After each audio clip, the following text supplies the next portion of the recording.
The virus. They're working hard. Looks like by April, you know, in theory, when it gets a little warmer, it miraculously goes away. I hope that's true.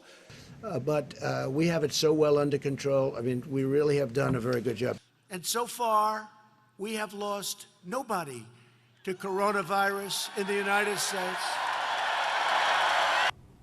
Today, the World Health Organization officially announced that this is a global pandemic. I felt it was a pandemic long before it was called a pandemic. America will again and soon be open for business. You know, we cannot let the cure be worse than the problem itself. I want to have our country be calm and strong and fight and win, and it will go away.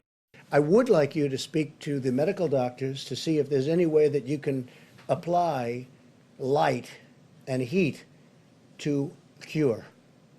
Supposing we hit the body with a tremendous, whether it's ultraviolet or just very powerful light, right? And then I see the disinfectant where it knocks it out in a minute, 1 minute.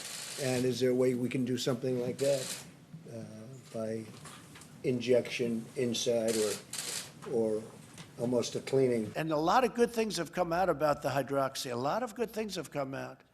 I happen to be taking it. If we stop testing right now, we'd have very few cases, if any. I have the mask right here. I carry it, and I will use it gladly. No problem with it. Hopefully rounding the turn on the pandemic. We're rounding that turn. I didn't lie. What I said is we have to be calm. We can't be panicked. I don't wear masks like him. Every time you see him, he's got a mask. He could be speaking 200 feet away from it. He shows up with the biggest mask I've ever seen.